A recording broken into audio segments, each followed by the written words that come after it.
atención al recuerdo de maestros que creo que fueron pilares importantes en la construcción de la facultad, que nos han dejado y que jugaron un rol para mí importantísimo en lo que fue la construcción de la facultad.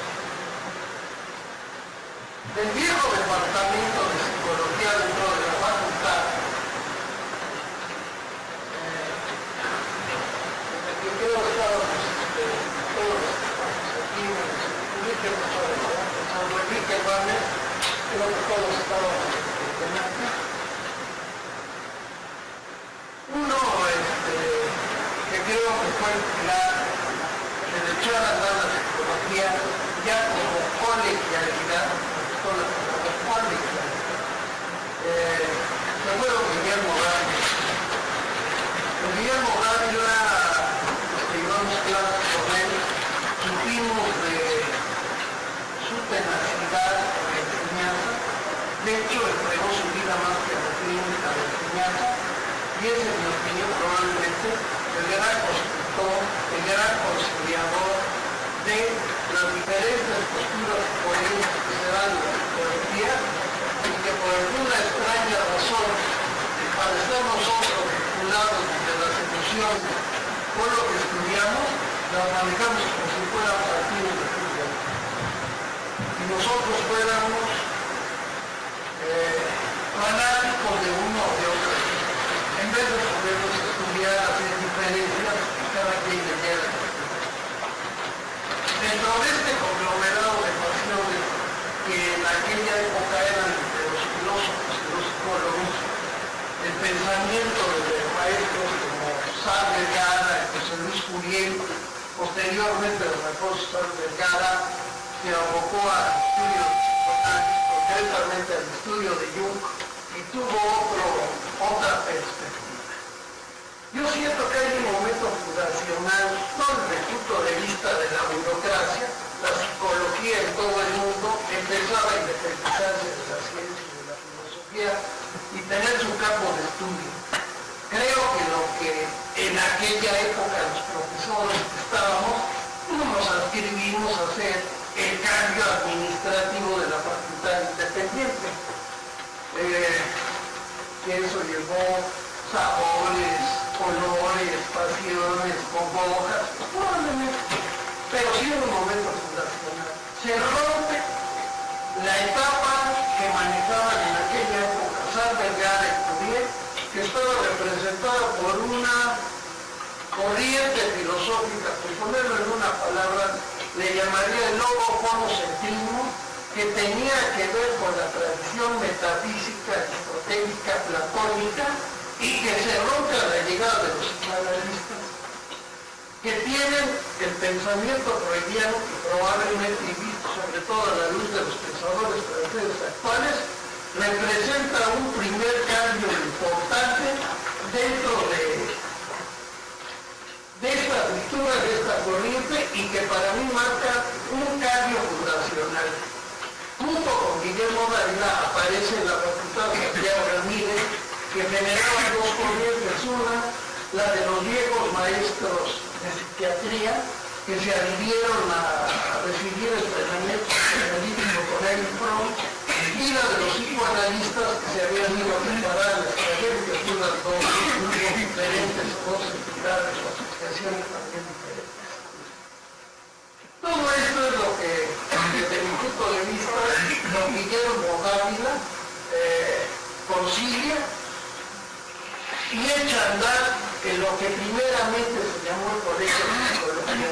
Una vez que aparece el Colegio de Psicología con Santiago Ramírez de coordinador, que corresponde o va en la línea de un movimiento universitario importante que fue el del 66 con la caída del doctor Ignacio Chávez, empiezan a llegar a México los psicólogos que le decíamos en aquella época propiamente dichos, que era un chiste de Santiago Ramírez, pero que llevaba mucha importancia, con gente que había estudiado psicología experimental, los conductistas y los cognoscitivistas. Con corrientes que más o menos ustedes ya les han tocado vivir con sus maestros, Gustavo Fernández, Emilio Rives, etcétera, no quiero que me vayan, ¿no? Serafín Mercado, con positivismo, lo digo en términos generales y amplios. En el experimental ya estaba Rogelio Díaz Guerrero, pero sigue también todos sus grupos y sus alumnos. María Luisa Morales, que fue un papel importante desde el punto de vista administrativo en todo el proceso de la creación de la facultad. Y están puestas las bases para que podamos tener una independencia respecto de la filosofía y respecto de las ciencias. En ese sentido se echa a andar la facultad de psicología, evidentemente con muchas fricciones respecto a que eran 3 o 4 o 5 corrientes todavía en un principio jugando. No quedaba claro cuál era el objeto de estudio de la psicología, que para mí sigue siendo un problema central. Para algunos lo tienen muy claro, yo también no lo tengo muy claro, porque sigue perfilándose las maneras de pensar de diferentes rubros, como lo tengo justo, estaba bien. De la neurofisiología, que juega también un rol importante. Con Escobar estaba Héctor Bruce y estaba el maestro Guevara Rojas. En alguna forma, no sé, no estoy en lo correcto, me lo corregirán, como que estaban un poco al margen de la discusión de la facultad, como que tenían su punto de vista más claro que las complicaciones en las que nos metemos en el estudio de la conducta humana. Resulta muy sencillo decir que el objeto del estudio de la psicología es la conducta. Ya echado a andar los desarrollos, ya no resulta tan sencillo de delimitar y diferenciar. Creo que 25 años después seguimos anclados en esto. Un elemento que creo que sí es fundacional en la historia de la facultad es el primer plan de estudios que se echa a andar, y creo que todos los que estamos ahí, parte de las ganas que tenemos se vuelven más radiantes.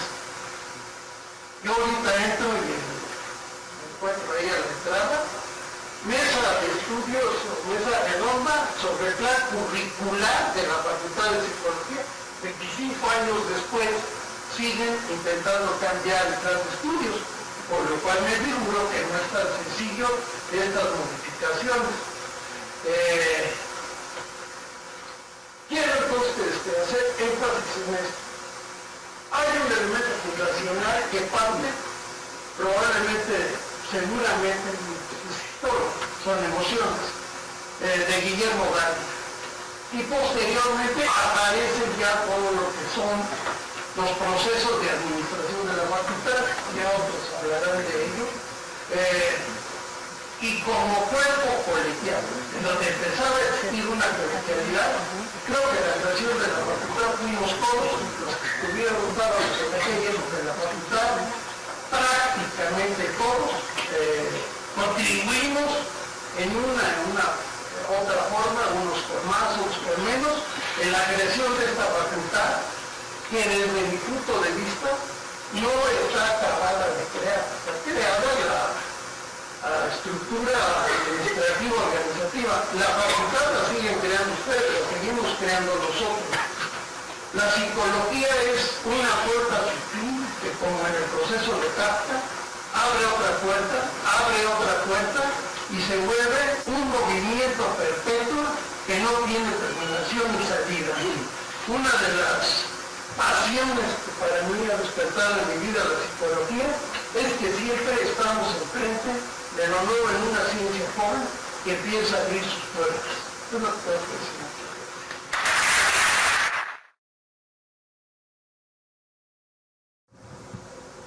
Bueno, como soy 2 veces mayor que Félix,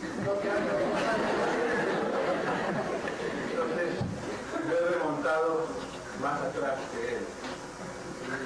Le digo lo siguiente. Fundamentalmente me referiré en esta presentación a lo que conocemos como psicología clínica, puesto que soy ignorante de aquello que denominamos la psicología experimental, debido a que en mi consultorio no entran frecuentemente ratas o primates. Claro que esto es un decir, ya que algunos de los pacientes que he visto a lo largo de mi vida profesional podrían haber pertenecido a estas dos especies.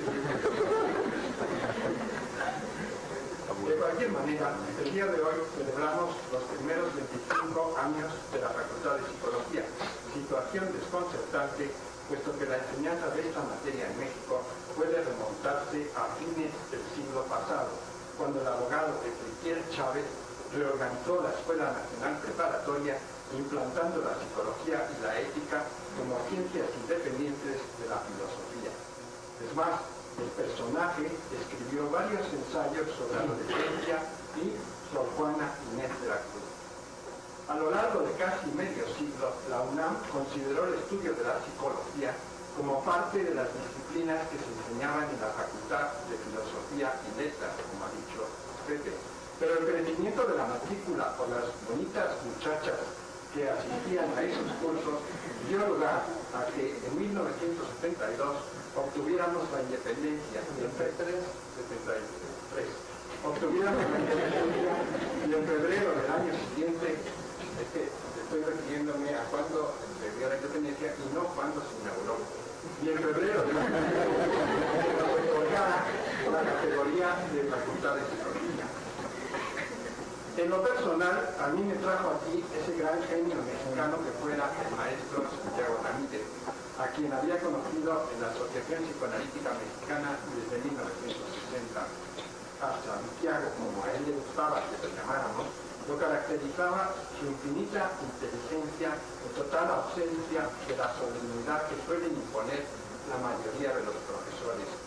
Durante mis estudios para hacerme psicoanalista, tuve la suerte de supervisar con él a lo largo de 3 años, y por ello nunca ha cesado mi admiración hacia quien sabía explorar las fantasías inconscientes, haciendo que las sesiones aparecieran como algo vivo y humano. Santiago solía afirmar que la relación terapéutica no era una amistad, aunque la intimidad que se adquiría resultaba más profunda y duradera. En otras palabras, fue uno de esos seres raros con mente privilegiada que expresaba su convencionalismo. Fue aquí, en esta facultad, donde Santiago Ramírez rindió más que ningún otro maestro, y quiero señalar que yo no he pretendido ser otra cosa que su continuador, al haber impartido una cátedra desde hace un cuarto de siglo.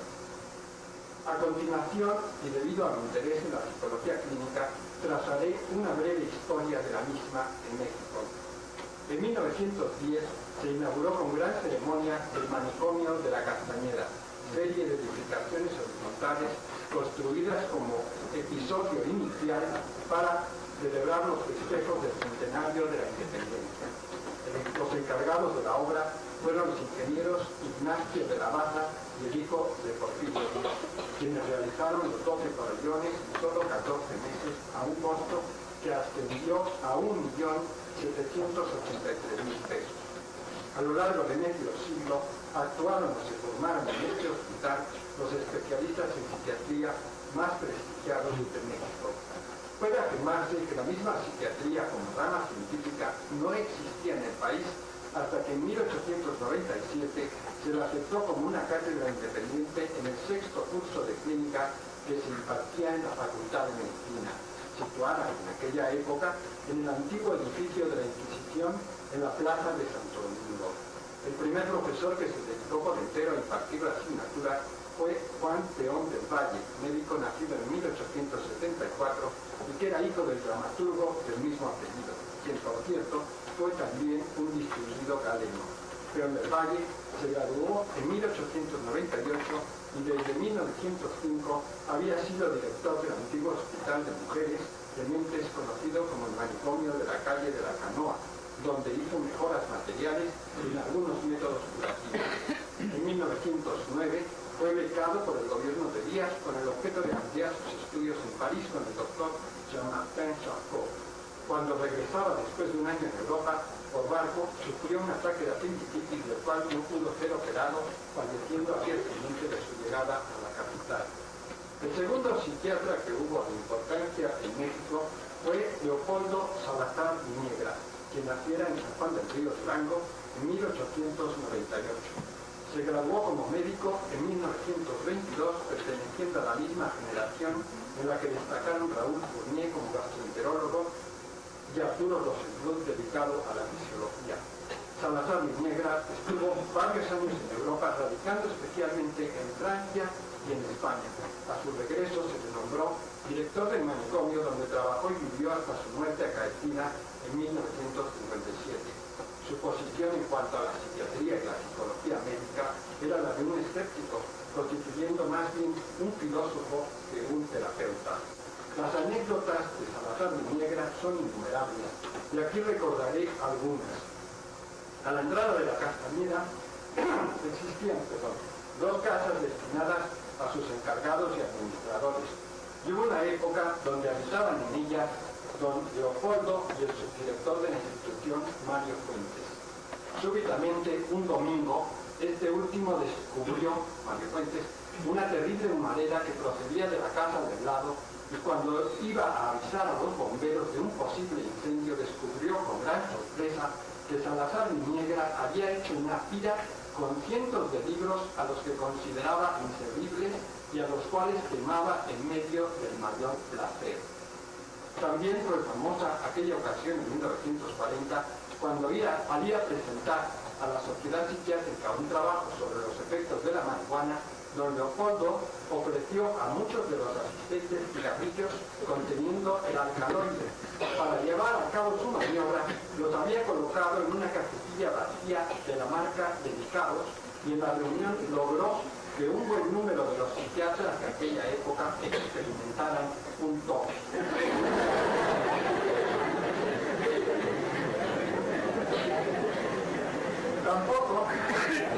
Tampoco puedo dejar de mencionar aquí la burla que Salazar Viniegra le hiciera al psiquiatra organista maestro mío Dionisio Nieto, quien aseguraba haber encontrado el secreto de la esquizofrenia en preparaciones del hipotálamo que examinaba cuidadosamente bajo el microscopio.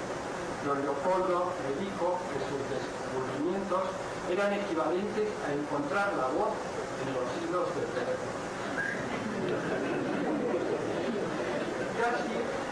Casi de la misma generación que Salazar fueron el padre de Santiago Ramírez y Samuel Ramírez de Orenses. El primero publicó un manual de patología nerviosa, pero lo más notable en él era su capacidad para escribir en el pizarrón la mitad de una línea con la mano izquierda, para terminar pasándose la tiza a la derecha y finalizando el escrito. El segundo, muy destacado en psicología clínica, fundó un sanatorio para insular que lleva su nombre.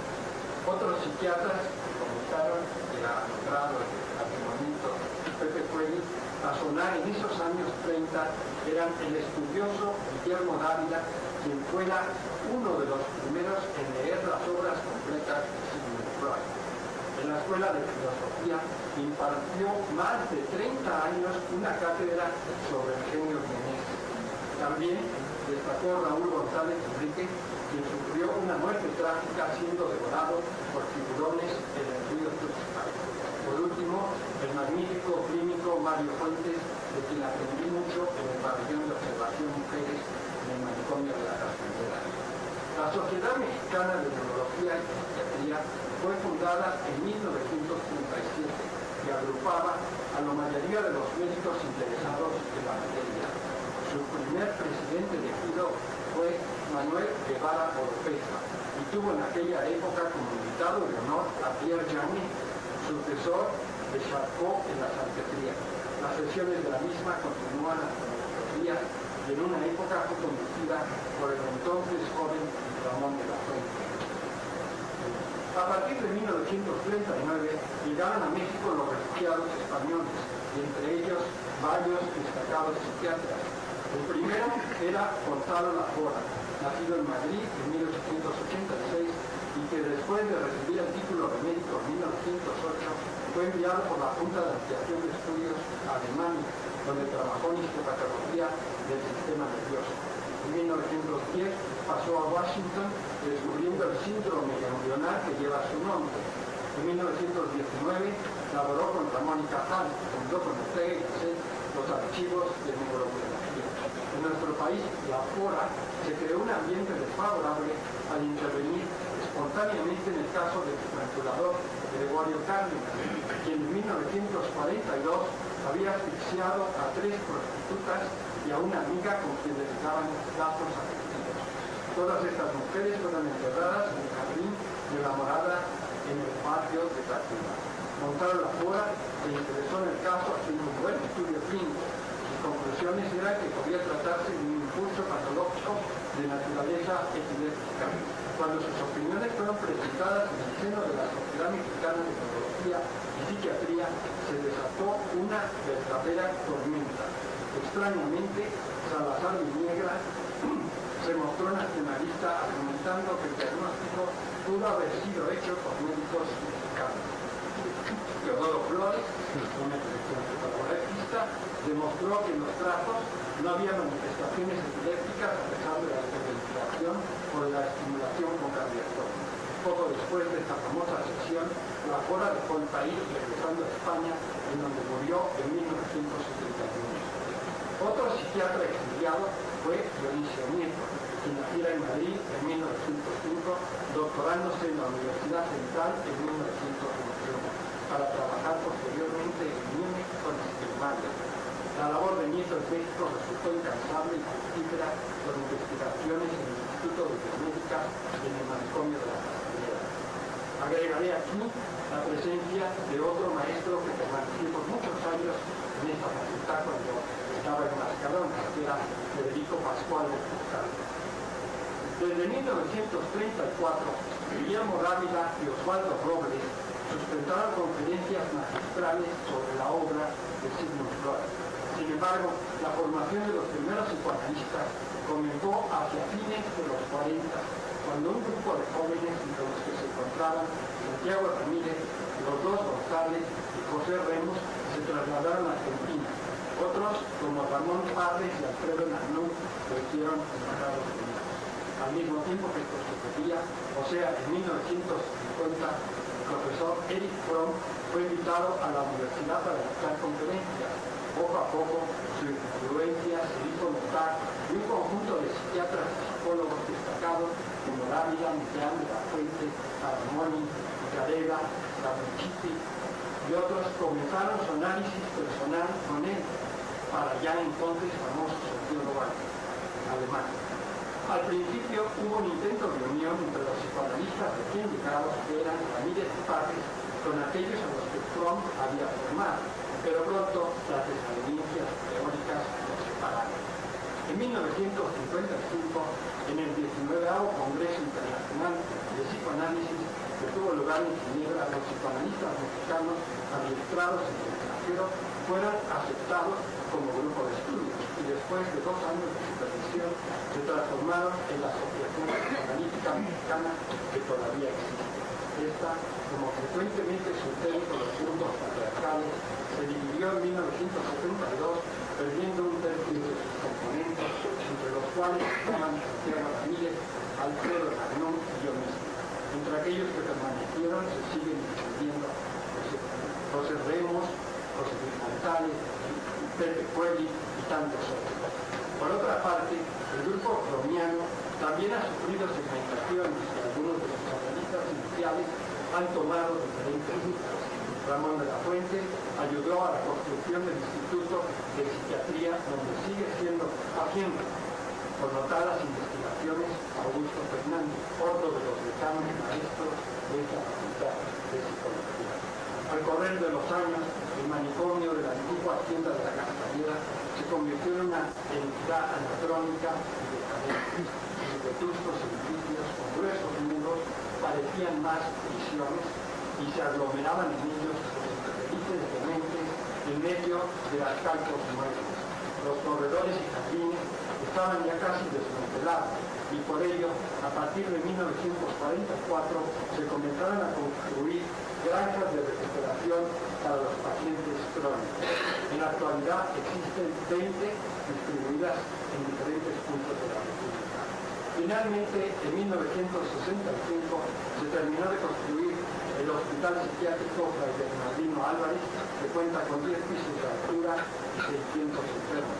Un aire de juventud llenó aquellos ámbitos, pero el tratamiento siguió siendo primitivo y agresivo. Puedo decir que ningún centro hospitalario privado en México es de gran calidad y solo existen hospitales menores de cierta importancia, como la labor que realizan los psiquiatras más destacados. Hasta los 40, la psicología clínica apenas permitía la introducción de los conceptos psicoanalíticos y psiquiátricos. Sin embargo, en los últimos decenios, muchos de los psicólogos que aquí se gradúan han entrado al campo del tratamiento de los enfermos mentales, haciendo aportaciones psicoterapéuticas de gran trascendencia. Entre los maestros de la Facultad de Psicología más destacados se encuentra José Juez, con el cual comparto, además de intereses psicoanalíticos, los taurinos, en donde escribimos el periódico Rival, yo en el detestable capitalista Morales, y él en el radical socialista.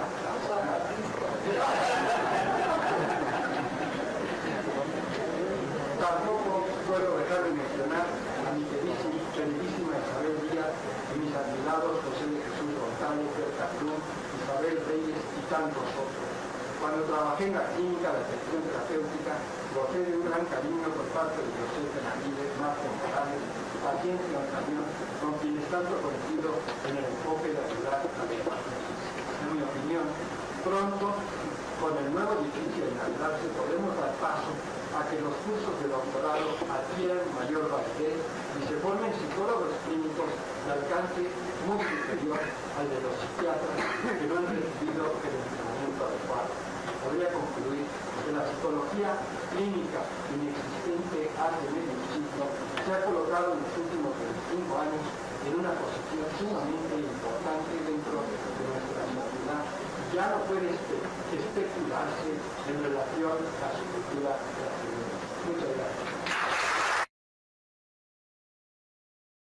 Gracias por el privilegio y el honor de estar con ustedes hoy.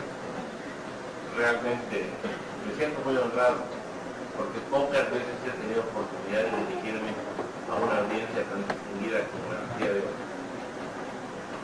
Pedí que el maestro Warner hiciera esta docta exposición que nos acaba de mostrar, muy bien documentada, para que hiciera congruencia con lo que había dicho el maestro Cuello. Y tiene yo interés en escuchar, porque el maestro Cuello señaló dos aspectos muy importantes en lo que ha constituido la evolución de la escuela y que yo he tenido oportunidad de vivir a través de ella. Una de ellas es el grupismo, se puede decir así, ¿verdad? El hecho de que dentro de la escuela ha habido estas diferencias de opinión que han conducido en muchos aspectos a prolongar lo que decía el maestro Cuello al final de su exposición, que aún estamos en la elaboración del currículo en la formación de un psicólogo. Eso es realmente no solo indeseable, sino que está demostrando que de una manera alternada se van cambiando las autoridades en un momento dado en el que hay predominio de una u otra opinión ideológica en ese sentido. La otra cosa es que el maestro Warner ha señalado también con mucha precisión, psicología clínica no tuvo el impacto desde el principio, a pesar de los esfuerzos que hizo hace más de 50 años el doctor Pascual de Roncal, que efectivamente escribió un libro de texto al respecto. Y no la tuvo precisamente por esa oposición y la variabilidad ideológica dentro de la escuela. Yo quisiera señalar que dentro de este periodo evolutivo de la escuela, en lo que yo recuerdo, ha habido 3 directores que han tratado de mantener una opinión ecléctica en relación a la formación de lo que puede ser un buen psicólogo. Y lo debo decir en voz alta. Uno de ellos, Graciela Rodríguez, que está aquí presente. El otro es el doctor Luis Lara Tapia y muy recientemente el doctor José Sánchez Sosa, en los cuales ha habido, sin lugar a dudas, el interés de que el psicólogo reciba la formación general de todos los aspectos sin menoscabo de ninguna entidad ideológica. Ellos han propiciado lo mismo la parte psicoanalítica que la parte conductista, que la parte cognitiva, que decía el maestro Cuello, que la parte básica de la enseñanza. En la actualidad, realmente, y en eso es lo único que he discrepado de lo que oí del maestro Cuello, la psicología es una ciencia muy bien definida que depende fundamentalmente de los conocimientos intrínsecos sobre el funcionamiento cerebral. Y a todos mis alumnos, año tras año les he ido repitiendo, sin el conocimiento del cerebro no hay psicología. Y esto es básico.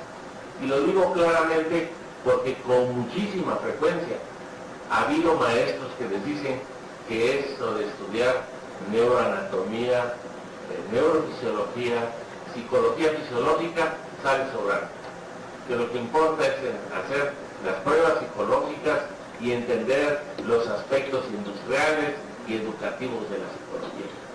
Y realmente se les está tratando de induir al estudiante de psicología el que esto es una carrera tecnológica y no lo es así. Es una carrera profundamente basada en toda la ciencia y los conocimientos que se tienen de ella, sobre todo en los aspectos de psicología fisiológica.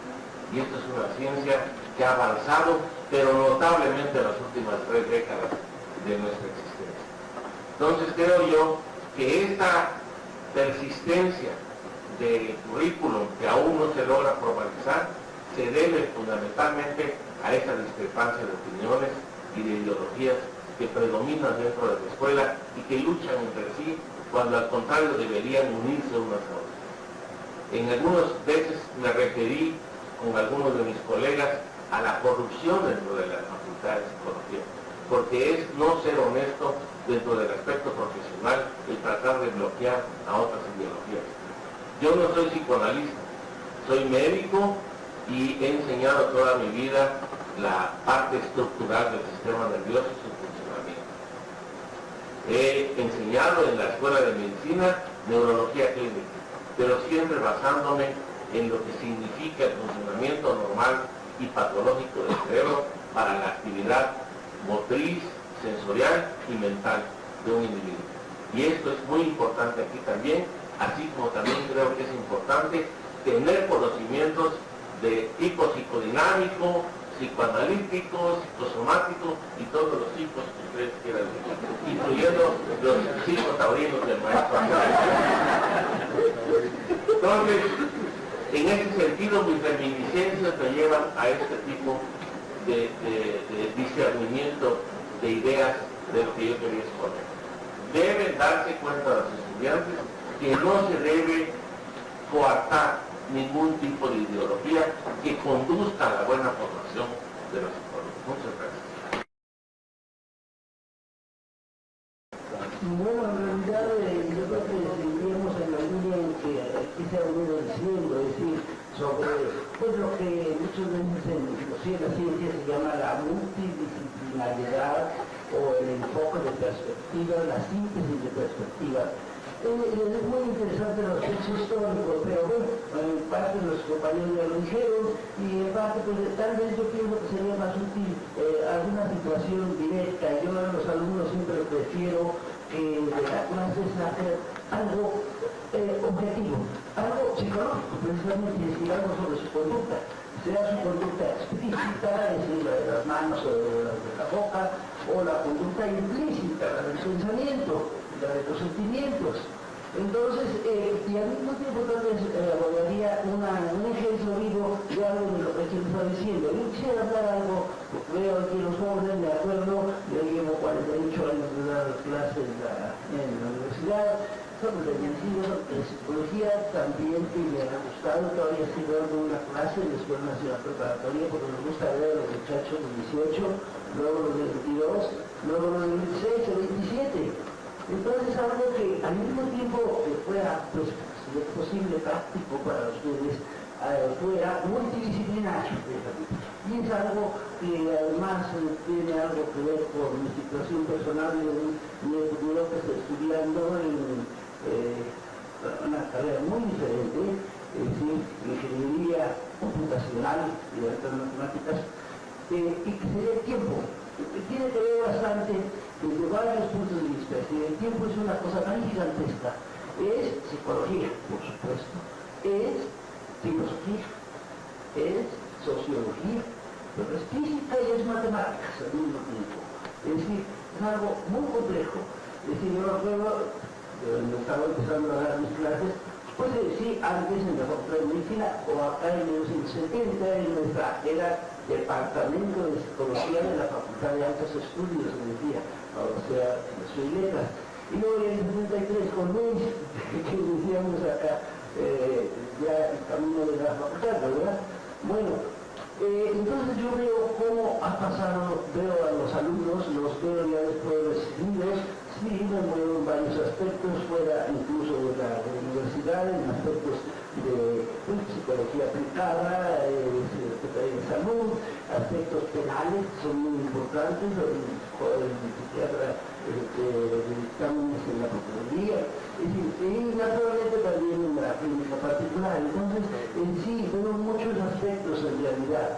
Y bueno, el tiempo me parece muy buena ocasión, estamos hablando de 25 años, 25 años donde ha cambiado notablemente el alumno, ya no es como antes, el profesor tampoco, la escuela misma, es decir, la facultad misma ha cambiado, la universidad.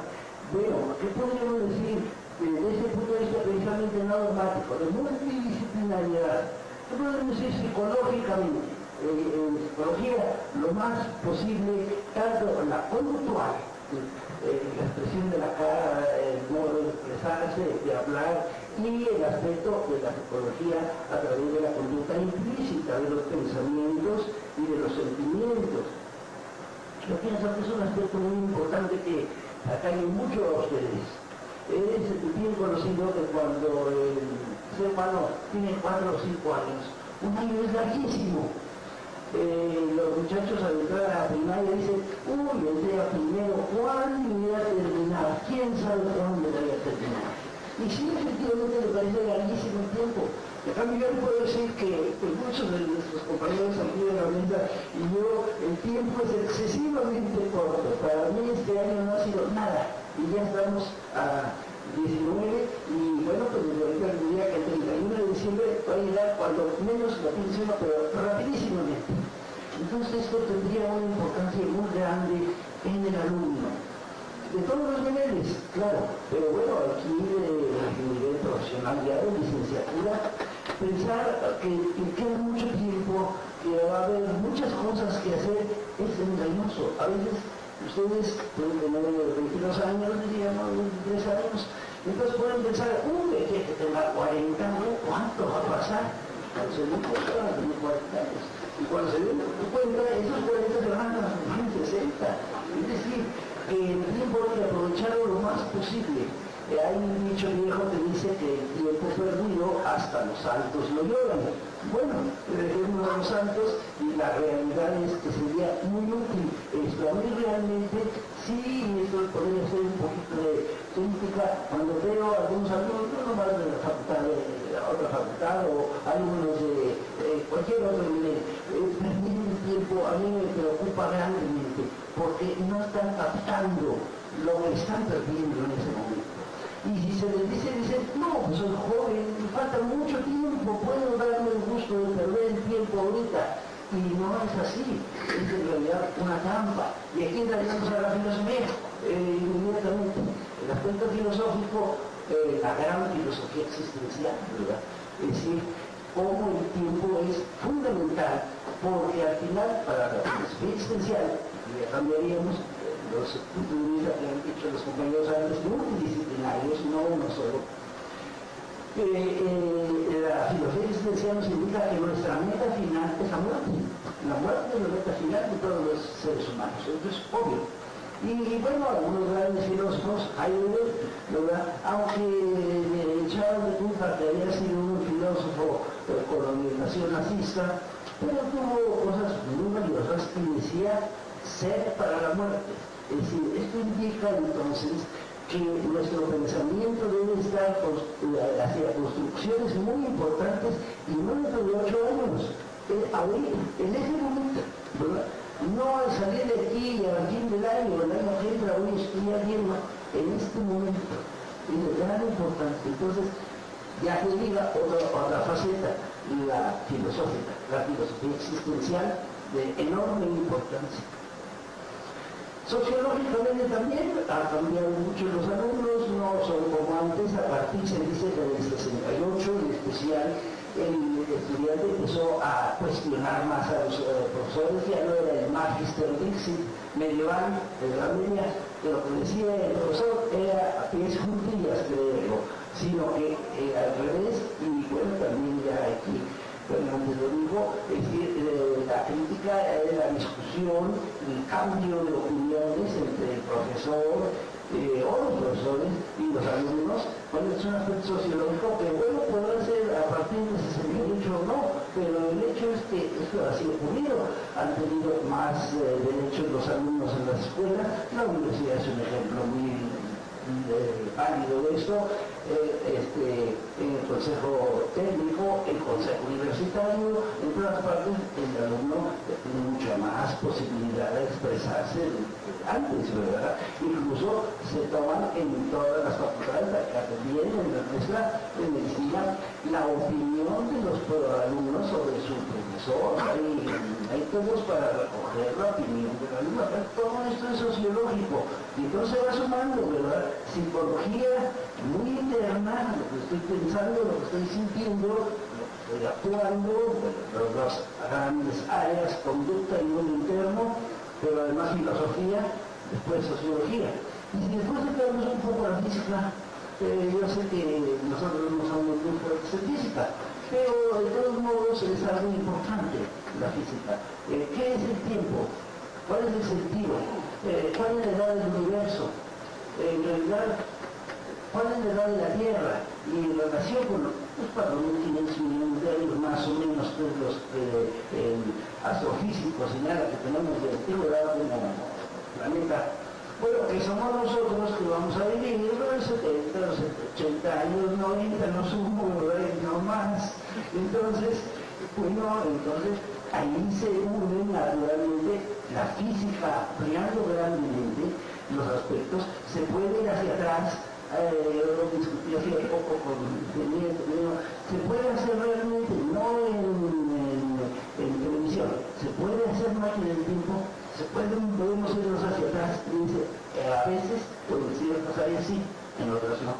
Bueno, es un problema de la física, evidentemente, y de la física elevada, de la física y de la astrofísica, que es otra de las ciencias notabilísimas de nuestro tiempo, la astrofísica. Yo sé que estos temas de física, por ejemplo, sí están lejos de todos nosotros, pero bueno, es interesante y vale la pena de vez en cuando meditar qué tanto se puede sumar a los aspectos psicológicos, a los aspectos filosóficos, a los aspectos sociales.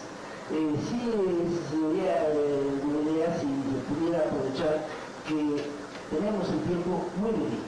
Nuestro tiempo, en realidad, ¿qué son 60 o 70 años? Pues simplemente para lo que llevamos del cristianismo, 2000 años, bueno, para 2000 años, 60 o 70 años es, bueno, para parear, ¿verdad? Precisamente la ley cerrar el ojo. Santo Tomás, Santo Tomás de Zaragoza, que era el padre de la iglesia en el siglo IV, decía, es la vida, un ligero vaporcillo. Hoy estamos, mañana no estamos. Bueno, esto, dejándole el sentido religioso, totalmente, tiene un sentido existencial, de psicología existencial, fuertemente verdadero. Y yo hubiera podido pues crear un poco así de angustia. Evidentemente la filosofía existencial hace que la gente se angustie. Y qué bueno que se angustie, lo peor es no angustiarse. Entonces que se angustie pensando qué va a hacer con el aparentemente gran tiempo que tiene por delante y en realidad el poquísimo tiempo realmente. Bueno, si eso se pudiera ilustrar y ustedes lo tomaran, me daría mucho gusto.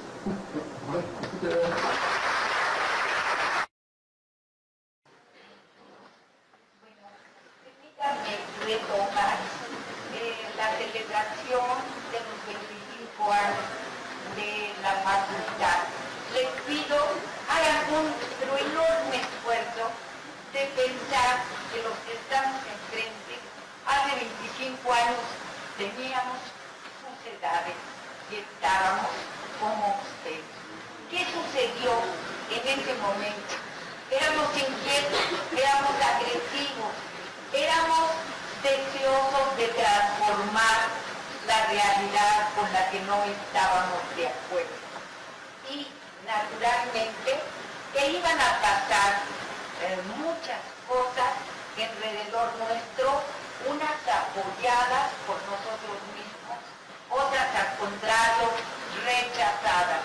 Y entonces, para mí, revivir recuerdos, contar anécdotas, me hace sonreír, ya que tengo que perder la solemnidad científica de los hechos, que siempre me afectan a nivel vivencial cuando estoy delante de mis alumnos o cuando estoy en un evento en donde estoy representando la psicología educativa al área que más pertenece.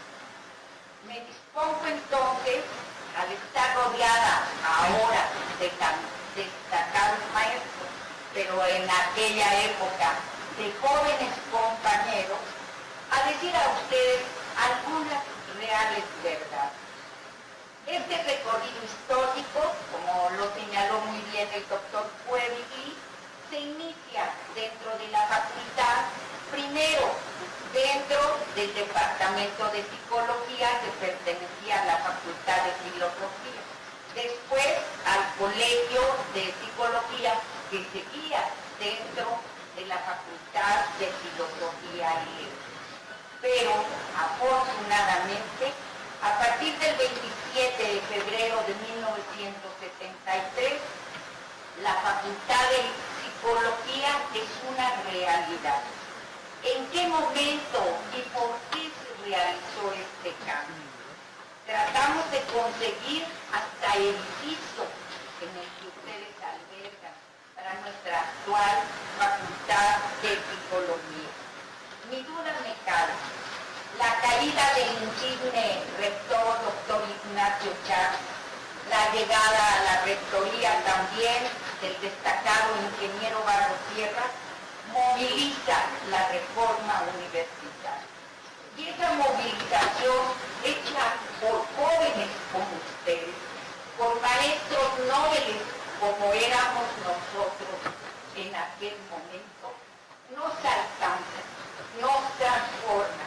Y jóvenes inquietos y ambiciosos de aquella época, entre los cuales está Jorge Yáñez, Gabriel Vázquez, Fernando García, otros destacados maestros que siguen actualmente dentro de la facultad y dentro de la corriente experimental, Rogelio Díaz Guerrero, Luis Lara Tapia y otros más fuera de esta corriente, Alfonso Sardecara, Oswaldo Robles, iniciamos la transformación de nuestra facultad a la facultad científica, a la facultad del conductismo experimental. ¿Por qué?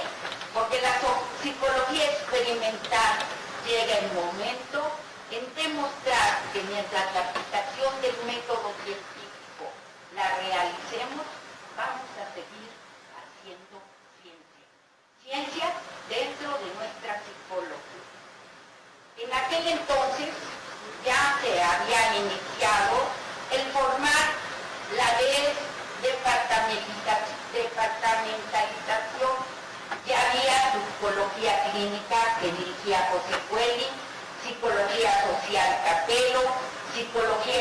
fundamental, Rogelio Díaz Guerrero, después vendrán otros, la entonces llamada psicología patológica, Julián Magreb, y al regresar, algunos más estudiosos que ya se había mandado a Estados Unidos a preparar, como fueron Gustavo Fernández, hoy fallecido, Serafín Mercado, Luis Castro, se inclinan a la transformación total de nuestra facultad, a la actualización, a dejar viejos sistemas arcaicos, a olvidar que la psicología no nada más es un área, sino que abarca un amplísimo campo de horizonte.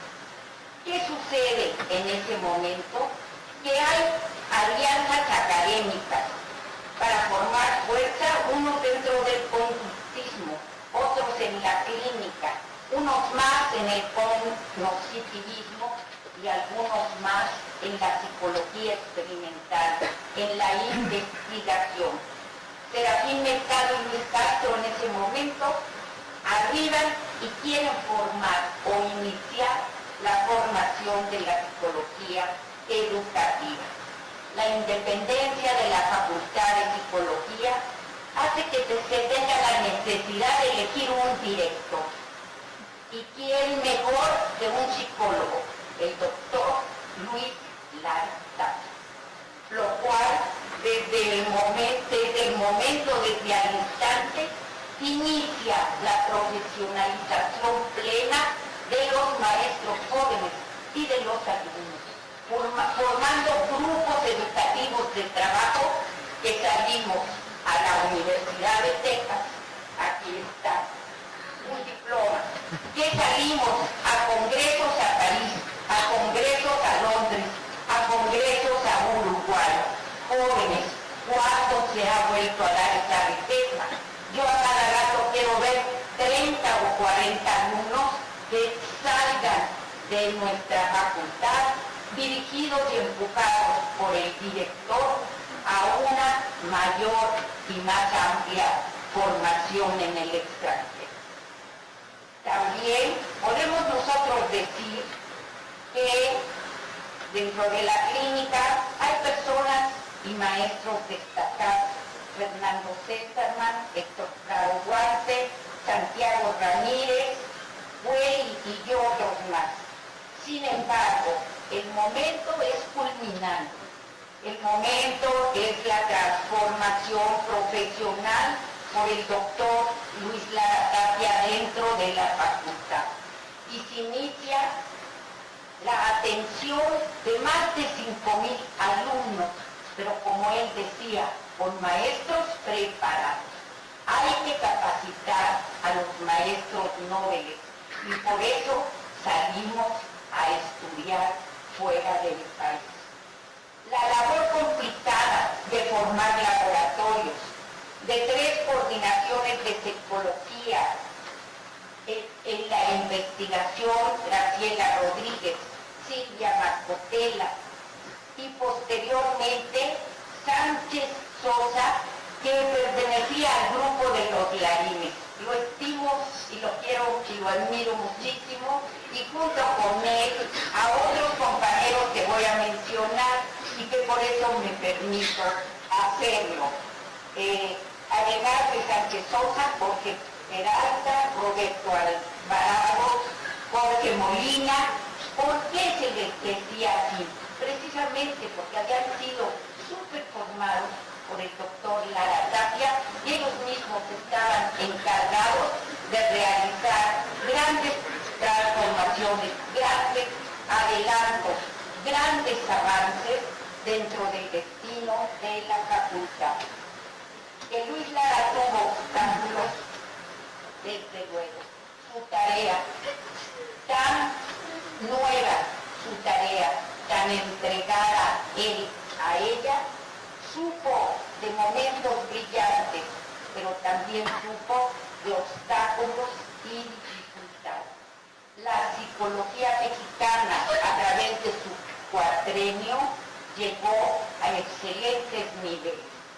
No se trató de descuidar ningún aspecto y se capacitó a maestros y alumnos a través de estudios en el extranjero, participación en congresos en el extranjero, también investigación y publicación de obras y el manejo directo y adecuado de la facultad. La segunda directora, Graciela Rodríguez, no por ser mujer quedó ni agradable, que tocaba la guitarra y alrededor de ella cantábamos todos los maestros nobles como ustedes. Y ella, además, comenzó también a formar grupos de estudio, grupos de investigación. Nace con Rogelio Díaz Guerrero en ese momento y apoyado por ella y otros, lo que conocemos como actualmente acabamos de tener su congreso de la psicología mexicana, la Asociación de la Psicología Mexicana. Y desde luego ella produce la primera revista de psicología, cosa que parece que se ha olvidado actualmente al pensar que otra persona fue la primera en publicar esta revista de psicología científica, al cual se aportaban muchas investigaciones de otros tantos compañeros. Su periodo fue de lo más productivo. Se constata que se realizaron la publicación de 703 estudios, hechos de la investigación de estudiantes, de maestros, y se da a esto, por ella, los mejores estímulos y la mayor proyección. ¿Qué sucede cuando ella toma las riendas de la facultad?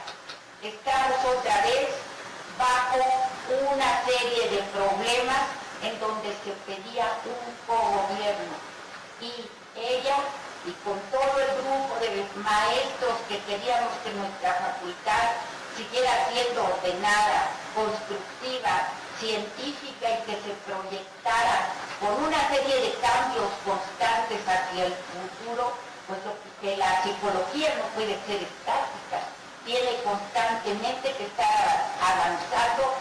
Recorremos con ella diferentes locales para en un momento dado poder convencer a todos aquellos inquietos de que lo mejor era volver a establecer nuestra facultad. El Consejo Técnico, formado también por primera vez por el doctor Lara Tapia al ser electo director, queda integrado en ese momento por Díaz Guerrero, Nelly Heredia, Emma Sánchez, Armando Nava, Alfonso Escobar, Capello, Alvarado y La que habla. Y dirigidos por el doctor Luis Lara Tapia, logramos el avance de nuestra facultad y los acuerdos necesarios para que esta facultad llegara un día a ser una facultad de investigación científica que maneje en sus investigaciones el método científico. Muchas gracias.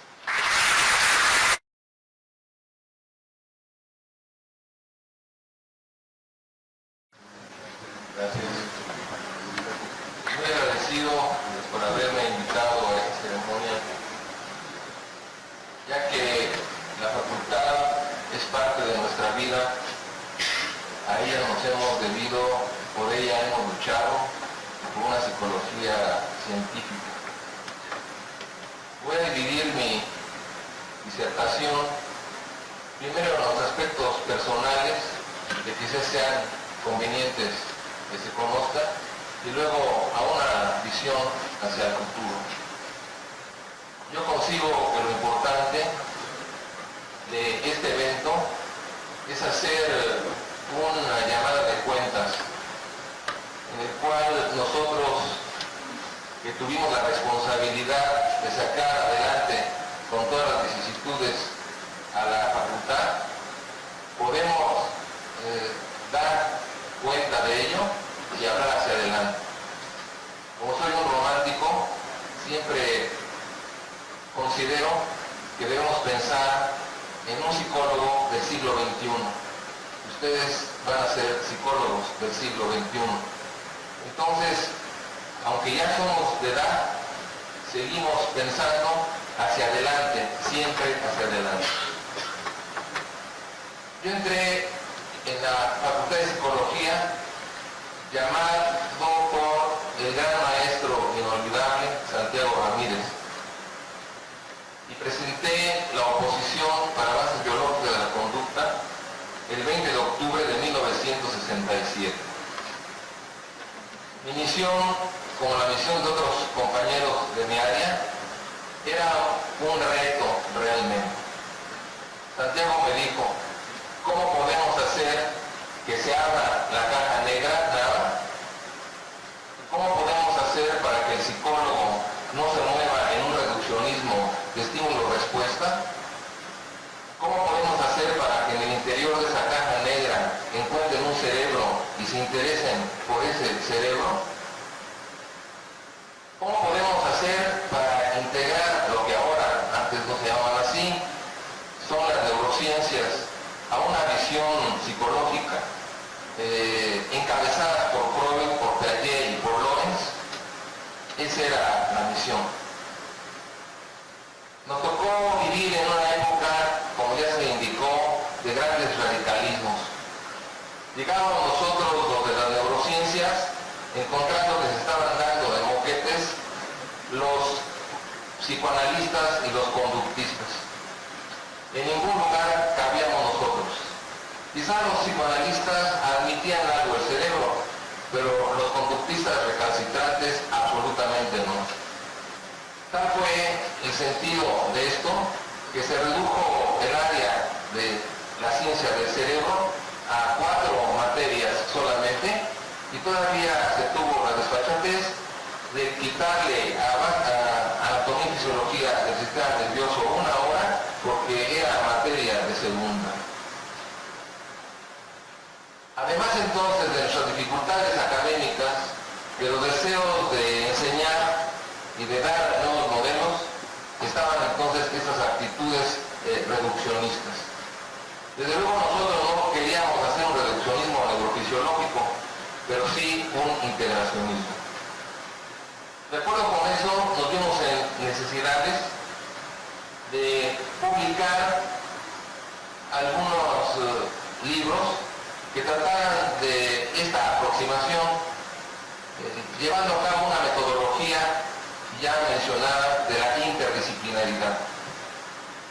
En esta situación de interdisciplinaridad, en el cual se le iba a dar igual peso a las corrientes cognitivas y de las ciencias neurológicas, nace lo que ahora se encuentra como la neurofisiología cognitiva, o las neurociencias cognitivas. En aquel entonces creo que los directores de entonces tuvieron que sufrir mucho para reconciliar una serie de problemas, pero encontramos apoyo primero en el doctor Luis Lara Tapia.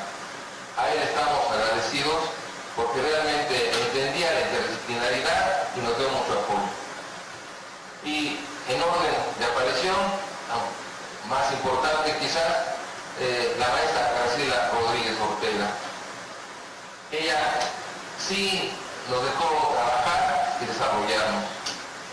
Ella organizó en su tiempo los seminarios para la modificación del plan de estudios y dejó algo importante para nosotros, que ya no había la razón de revisar el plan de estudios, sino de actualizar semestre a semestre las materias para que estuvieran en el óptimo de rendimiento escolar.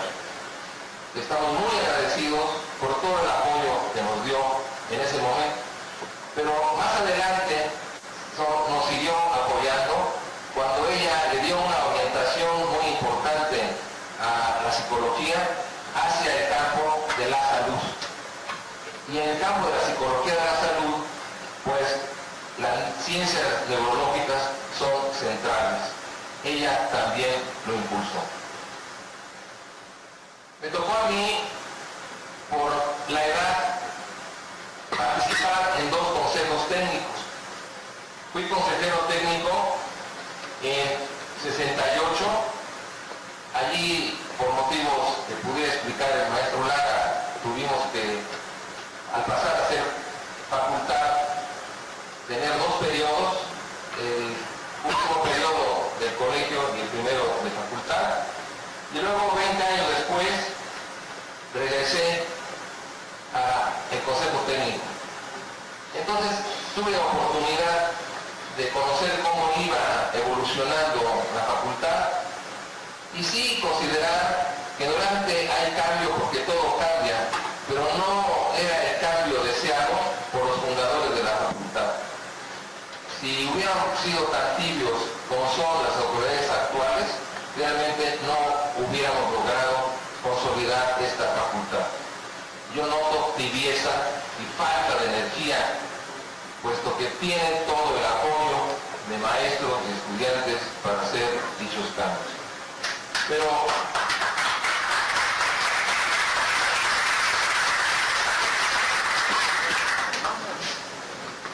esto no solamente me inquieta, además cayó en mis manos el primer estudio que se hace del posible cambio de currícula. Y en esa, mamotreto de más de 40 cuartillas, solamente se menciona una sola vez al cerebro. Esto no puede ser. ¿Por qué? Por lo que ya no quiero repetir, y alguno de los compañeros anteriores lo ha mencionado. Si hay una ciencia que está apoyando a la psicología y que se ha desarrollado en una forma tan amplia, son las neurociencias. Como ya se dijo, hasta la imaginología tenemos que llegar. Entonces mi problema no es el pasado, no es contarles los momentos agradables y desagradables que vivimos, sino es lo que viene, el futuro. ¿Y cuál es el mensaje?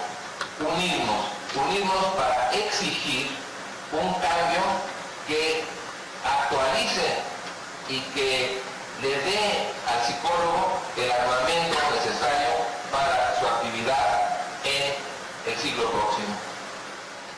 Hay 3 formas de considerar, hecho por los especialistas en currículum. Primero, considera, no porque sea importancia, la demanda social. ¿Qué espera la sociedad del psicólogo? Tengo que llamar la atención que las autoridades han sido muy descuidadas en instruir al pueblo para qué sirve el psicólogo. Y realmente la psicología interdisciplinaria, la psicología de la salud, cabe en todas las actividades humanas. No hay una actividad que no necesite al psicólogo. Entonces debemos también organizarnos para instruir al pueblo y que sepa qué espera del psicólogo. No que le digamos, ya ve al psicólogo y nos conteste, es que no estoy loco. No, ya el psicólogo no trata locos, tratamos normales y tratamos de alcanzar la excelencia. Entonces, una cosa es lo que exige el mercado social, pero esto hay que medirlo con calma, porque si caemos en exageraciones, lo único que vamos a lograr es un comercialismo, ya que la misma sociedad va a ir cambiando. ¿Quién es el que va a cambiar la sociedad? Nosotros mismos como universitarios. De tal manera que la sociedad va a demandar en parte lo que a nosotros le indiquemos que deba mandar. Es una función de la universidad ser un catalizador, ser un promotor social como ya nos lo había indicado en Guadalajara, Allende. Eso es la labor de un universitario y de un psicólogo universitario. Por otro lado, tenemos que ver qué podemos dar, que sería el modelo escolar. Cuáles son nuestras riquezas, nuestras posturas y en qué estamos fallando para llenar esos huecos. Y en tercer lugar, qué modelo académico podemos nosotros analizar que tenga las cualidades que voy a mencionar. Primero, como ya se ha dicho, necesitamos una epistemología nueva, una epistemología para las ciencias interdisciplinarias. Ninguna de las epistemologías actuales, doctrinarias, sirven para estudiar ese complejo mente-cerebro en una unidad. En segundo lugar, necesitamos conocer que los procesos conductuales tienen sistemas complejos o pertenecen a la jerarquía de sistemas complejos, en el cual, para mencionar a la escuela chilena, la autopoiesis es importante de considerar. Pero de aquí, para poder abordar la interdisciplinaridad a través de modelos de sistemas complejos, necesitamos preparación epistemológica, como ya lo indiqué. De otro lado, darnos cuenta de las conexiones que ha tenido la psicología y la serie de disciplinas que se han creado. Por ejemplo, se ha unido con la endocrinología, con la inmunología, con la ecología, con el desarrollo, de tal manera que el panorama es amplísimo. Sin embargo, debemos de aconsejar cambiar los procesos de enseñanza. No volvernos recitadores de lecciones ni lectores de libros, sino fomentar en el estudiante crítica y criterio. Esto implica un cambio en la pedagogía de la enseñanza para los psicólogos. Por último, el psicólogo trata algo muy delicado, la mente. Para mí, mucho más delicado que lo que trata el médico, el cuerpo. Entonces, el psicólogo tiene que estar en un estado de salud suficiente para poder ayudar a sus semejantes. Por lo tanto, el colegio, la facultad necesita dar servicio psicológico, pero no en la forma en que se viene dando, muy reducido, sino como continuo. Es importante que los muchachos se sometan a esta disciplina todos. Y como alguna vez lo intentó el doctor Lara Tapia, hacer un análisis, un examen psicológico para que entraran los alumnos que realmente pueden ser psicólogos. En esa ocasión no se pudo lograr porque no lo intentamos. Por lo tanto, a pesar de ser fundadores y luchadores de esta facultad, seguimos en pie, seguimos tratando de ser la conciencia, seguiremos protestando en las cosas que no nos parezcan o que vayan por senderos que nos aparten. No porque nos vean grandes vamos a ser olvidados en una silla al sol. Somos conscientes y queremos la unidad de los alumnos con nosotros para exigir a las autoridades se lleve a cabo un cambio curricular adecuado al siglo XXI. Muchas gracias.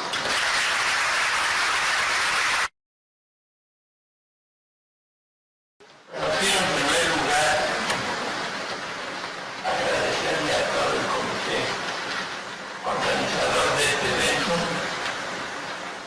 la oportunidad de decirles algunas palabras en este lugar donde me ha tocado hacerlo muchas veces.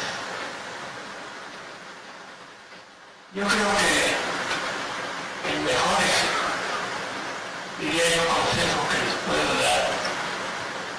simplemente una invitación a que hagan ustedes un recuerdo toda su vida cuando se vayan a esta, a vivir en las múltiples formas que el ser humano puede vivir. Y es que recuerden siempre que hay una gran enseñanza en el sentido mismo del concepto de universidad. Universidad es la unidad dentro de la diversidad. A mí no me sorprende nada que haya corrientes ideológicas en el mundo, porque la primera ideología empezó entre Adán y Eva, donde no consta exactamente en la Biblia, pero es de suponer que tuvieron sus diferencias.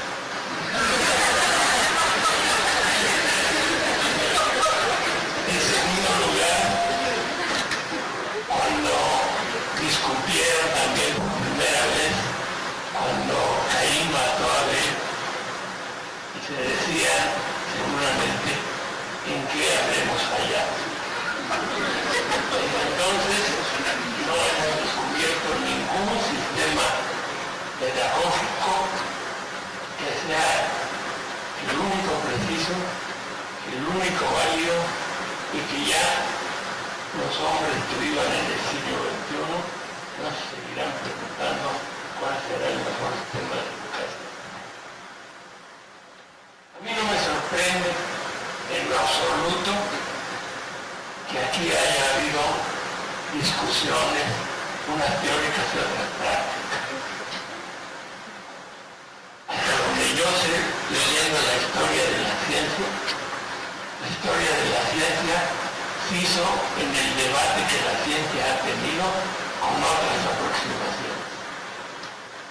Siempre ha sido la historia de la ciencia. La ciencia es, por principio, debate, es combate. Sin embargo, no es la única forma de conocimiento, eso lo entiendo. Y el conocimiento no se puede tirar al mar. Todo lo que el hombre ha aprendido debe tener alguna función en la vida. Por eso es válido la creencia, es válido el conocimiento y es válido la verificación científica. Simplemente hay cosas que no son ciencias y cosas que sí son ciencias, pero hasta la ciencia es válida, porque el mundo de la creencia y de la fe tiene su lugar en el hombre, y por eso, como decía mi amigo Fernández Guardiola, pues estamos en el mundo de los imaginarios. Y es válido. La ciencia está estudiando ahora lo imaginario y también lo está estudiando la filosofía. Es el tema de nuestro tiempo, de imaginario. Es el tiempo de la filosofía, de la reconstrucción de la realidad. Pero les voy a contar algunos detalles concretos que me recuerda esta tarde de recuerdos, donde tanto gusto tengo por convivir en personas minutos con mis amigos de hace mucho tiempo. Quiero decirles algo que no saben de esta escuela. Yo diría que la mitad de este siglo había psicología, pero no había una psicología profesional. Yo le llamaría, por enviar la palabra, una psicología cultural, en el sentido de que constituía una disciplina que formaba parte de las ciencias de la cultura. Pasó su población por varios rostros. Primero se llenó la escuela de niñas pipirinas. La etapa de la niña pipirinas en la facultad era venía a la escuela de Mascarón, he tenido la fortuna de vivir todo lo que les voy a contar. Desde la escuela de Mascarones llegó para poder estudiar alguna cuestión que quizá le pudiera servir eventualmente para ayudarse con sus hijos en una especie de inventada y prematura psicología infantil.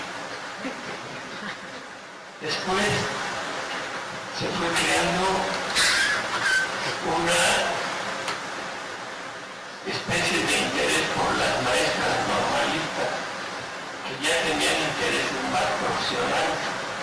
Les interesaba particularmente la psicología infantil, que les ayudara a su carrera de maestro. Y fue posteriormente cuando empezaron a llegar los alumnos con intereses profesionales. Estoy ubicando en la época de los 50. Pero puedo decirles que esta escuela, desde siempre, fue una escuela interdisciplinaria. La psicología en México nació interdisciplinaria desde los 1900. De los 1900 ya era interdisciplinaria. Por eso creo que el cerebro siempre estuvo presente en la psicología mexicana. No puede ser de otra manera en una escuela donde ha estado un Fernández Guardiola, donde ha estado Escobar, donde ha estado Nieto, donde ha estado Efraín del Pozo y cuántos teólogos.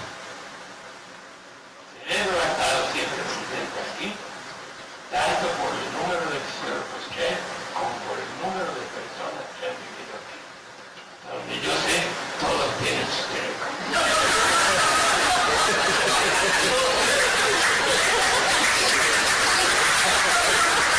Otro elemento muy importante es su carácter interdisciplinario. Esta escuela ha tenido maestros filósofos de lo mejor que ha tenido el país. Ha tenido maestros pedagogos en el buen sentido de la palabra. Recordaré al Arroyo, entre otros. Ha tenido licenciados, y aquí le tengo que dar un recuerdo muy especial a un maestro mío, maestro y filósofo, que fue José Luis Curiel. Así como Pepe se ha encargado de hablar de Dávila, yo quiero recordar aquí a Curiel, que es el maestro que lo sucedió como consejero técnico de la escuela. José Luis Curiel, con una cultura general muy amplia y una enorme generosidad, fue un guía filosófico para esta escuela. Los que fuimos sus alumnos estamos orgullosos de haber sido alumnos de él. Siempre estuvo presente en darnos la visión humanista del psicólogo. No puede esta escuela tenerlo olvidado. José Luis Curiel fue quien nos trajo, claro, junto a otros muchos, el sentido humanista. En 1975 Piaget, quizá poco antes de su muerte, se refirió a la psicología en el Congreso de París diciendo que la psicología es la psicología de la conducta y la psicología del hombre, y estos términos no son incompatibles. Estudiar la conducta no es dejar de ser humanista. Nadie tiene la propiedad del humanismo, y todas las corrientes psicológicas, hasta donde yo sé, han sido corrientes profundamente humanistas, porque se han desarrollado para servir al ser humano de alguna manera, y pues seguirán haciendo, y seguirán existiendo, al menos en la historia. El comunismo es una disciplina ideológica tan humanista como lo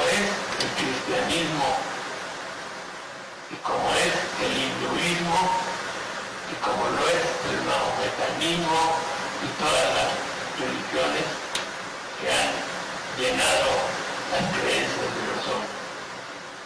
Y todas están ancladas en la historia y todas estas corrientes tienen evidentemente algo que decir en la historia de las creencias. No hay incompatibilidades en que unos sigan un pensamiento. Lo que está mal es que sean dogmáticos y que crean que es lo único que existe, y lo que está mal es hacerlo por prejuicio. Cuando Dios sirve para unir a las gentes, como decía Marañón, es evidentemente una rosa muerta que nos están regalando. Cuando sirve para desunir a los hombres, es una espina. Yo he leído muchas veces, por ejemplo, en las cruzadas, que la palabra Dios, como dijo Pedro el Ermitaño, sirvió para lanzar a los hombres y matar a otros de otras creencias. Ese no es Dios. Eso es lo que hacen los hombres con Dios. Y lo mismo es lo que hacen los hombres con las corrientes psicológicas. No las corrientes. Las corrientes psicológicas son formas de conocimiento. Y se dan en la universidad. Y la universidad es un campo abierto al conocimiento. Es la cuna, la flor del conocimiento desde que aparecieron las universidades del siglo III. En ese sentido, el consejo para los alumnos es ser universitarios donde quepamos todos en un mundo que es, por principio, plural y diferente, pero unidos en las finalidades humanísticas de las universidades y científicas. La ciencia no es reduccionista. Hay partes que la ciencia tiene y tiene que ser así, como el hilo del teléfono al que se refería su compañero y mi maestro, lo hacía guardias en el manicomio de la Castañeda con Salvador, con Salazar y Nieto. Y Nieto pues fue mi maestro y Fuentes fue mi maestro. Conozco a todos ellos muy bien. Y evidentemente, quizá por haber estado en la escuela de medicina, haber estado en la facultad de filosofía y letras, en la escuela, en la facultad de psicología, en el colegio de psicología, antes departamento y antes sección de psicología, pues evidentemente no tengo más que una visión polarizada, donde no quepo ningún prejuicio. Por más siempre me ha querido poner una etiqueta.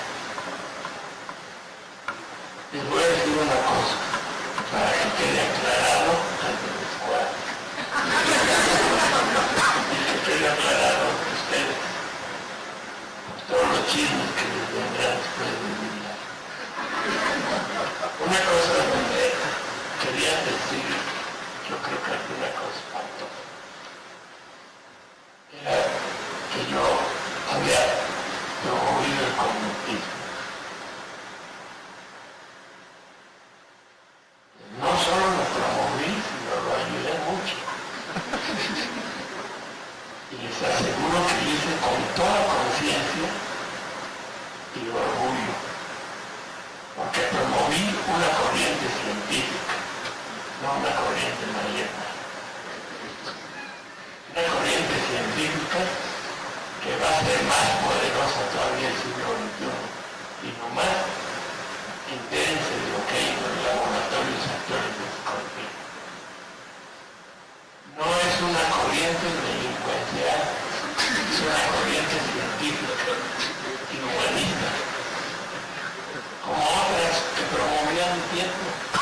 Promoví mucho la psicometría, y los que no saben que el conductismo estaba contra la psicometría.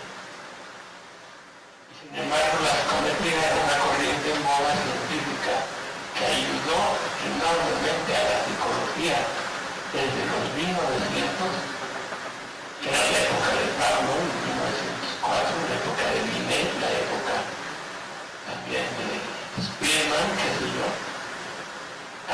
presentaron un crecimiento psicológico extraordinario en el mundo. La psicometría ayudó enormemente al desarrollo de la psicología en Europa y posteriormente en el mundo. Sin embargo, el conductismo se puso a hacer este tipo de psicología. Entonces ha habido muchas discusiones entre las corrientes. Pero hay quien le dice a la psicometría que es conductista. Cuestión de palabras más, palabras menos. Es conductista cuando estudiamos a la psicometría desde la respuesta ante conducta verbal. Pero no siento que sea para pelearte. Nos peleábamos a veces por algo que les voy a decir. La discusión teórica, qué bueno, es de gente inteligente y teorías que existen en el mundo. Lo que sí les puedo decir como psicólogo que importaba cambiar en la escuela era grupos de poder, que es otra cosa.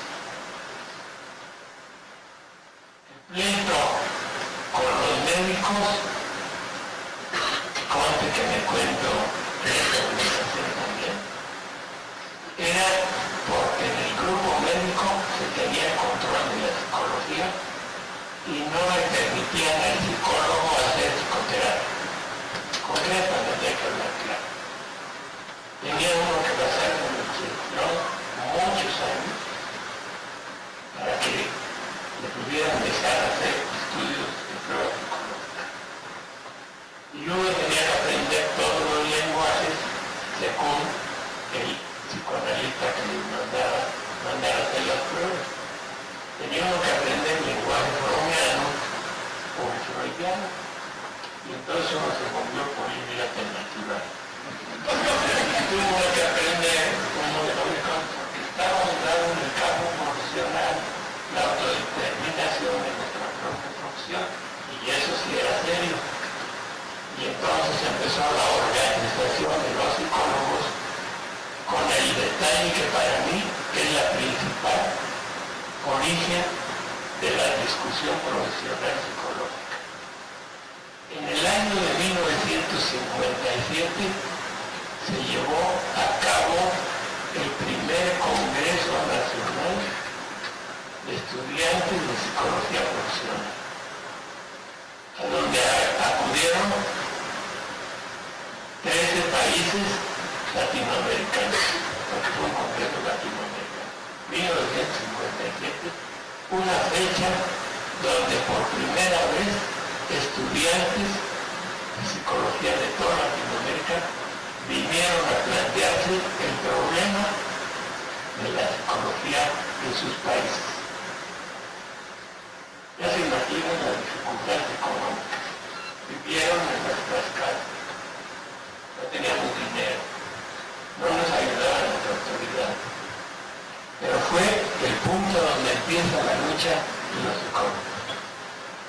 A lo largo de una semana, de un congreso de una semana, se discutieron problemas psicológicos y nuestros países estaban todos en esa comunicación en el mismo nivel de desarrollo. En realidad, en todos los psicólogos no tenían cédula profesional.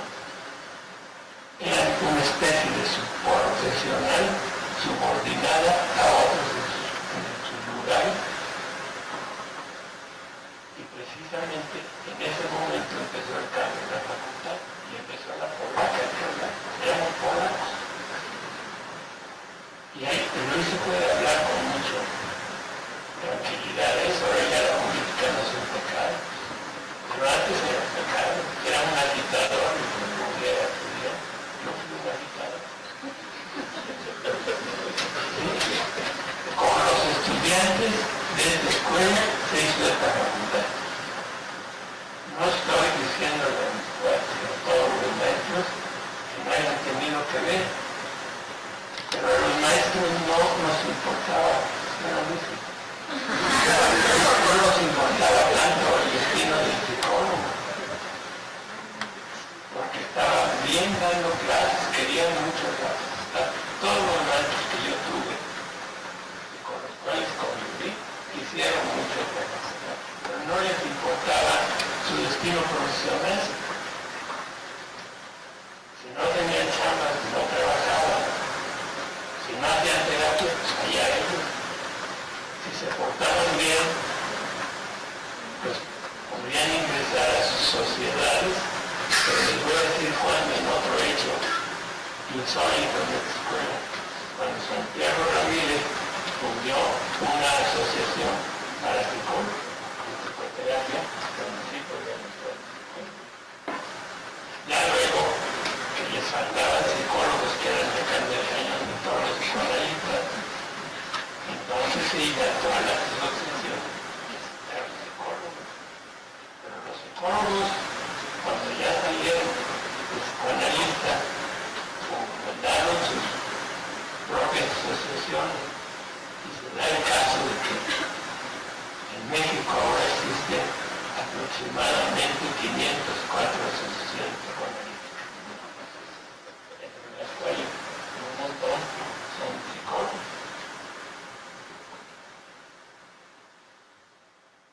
En esta escuela, yo digo, no guarde, que es una escuela que nació científica. Sus fundadores fueron científicos mexicanos de los más valorados. Nació humanista porque sus finalidades como profesionales deben estar ustedes orgullosos, siempre fueron necesidades humanistas, de servicio social.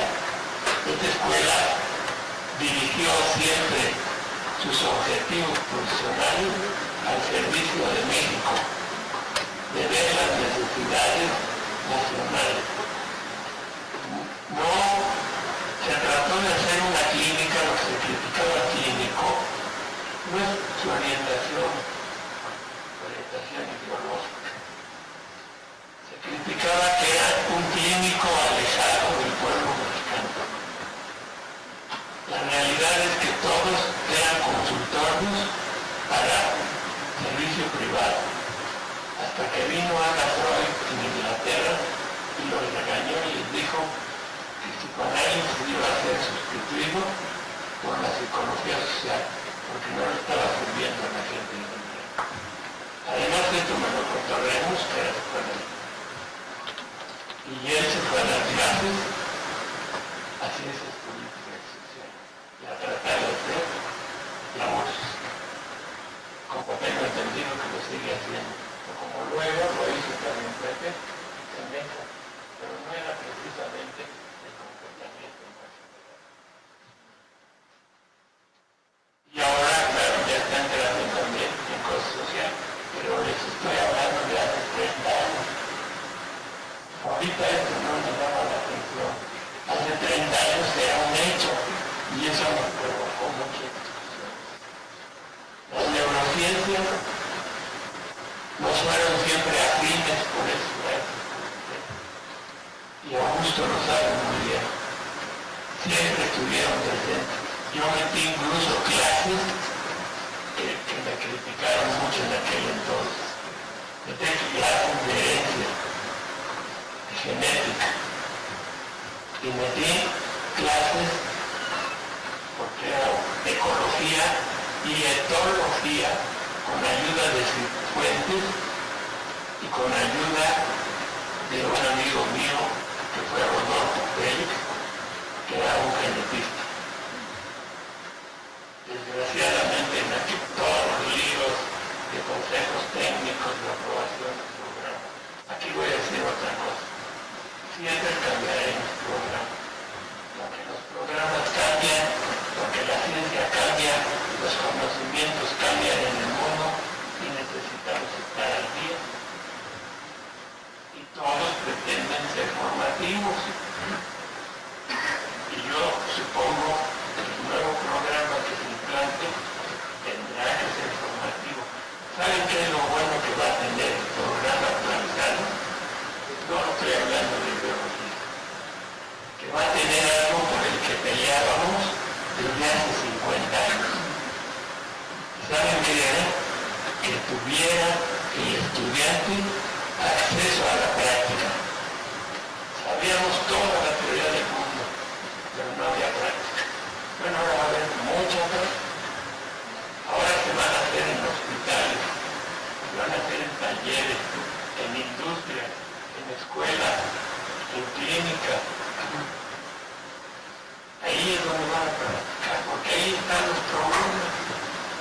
Antes los programas los hacíamos los cardenales, los sentábamos en una mesa y decidíamos lo que tenían que aprender los estudiantes. Y obviamente llegaban al mundo donde están los problemas y no sabían qué hacer. O sea, ahora se da la práctica. Ya no se les van a contar cómo son las cosas. Y entonces, debiendo la práctica social, ahora regresarán a la escuela a cambiar los programas de acuerdo con los planes. Todo cambio implica un riesgo, implica un esfuerzo, y el ser humano tiene mucho de conservador. Es una persona a tenerle miedo al cambio, y a tenerle miedo, y por eso desarrollamos resistencia. Pero como ustedes son los que lo van a hacer posible, es que ustedes confían en ustedes. Ustedes les va a tocar cambiar lo que era. Y qué bueno que fuimos estudiantes entonces. Y cambiamos una escuela de departamento a facultad. Y nos tuvimos confianza a través de 3 huelgas que hicimos. Una con Santiago Ramírez, donde salió Curiel y entró Santiago Ramírez. Y luego, donde salió Santiago Ramírez y entró Luis Cueva. Y luego salió Pepe y entró Luis Lara. Y luego entró Chela y luego entraron directores que irán cambiando. Y van a surgir nuevas ideologías. Seguirán peleando y seguirán discutiendo hasta que se queden todas ellas en un libro de historia de los colegios. Ya veremos.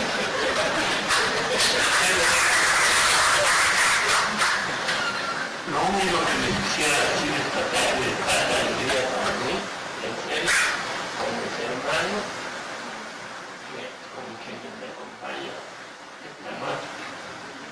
Y ustedes, que serán mis nietos, lo único que les quiero decir, que lo que no deben olvidar es en la única ideología válida, ser un pensamiento universitario activo que siempre crea en la universidad y el respeto por la diversidad. Gracias.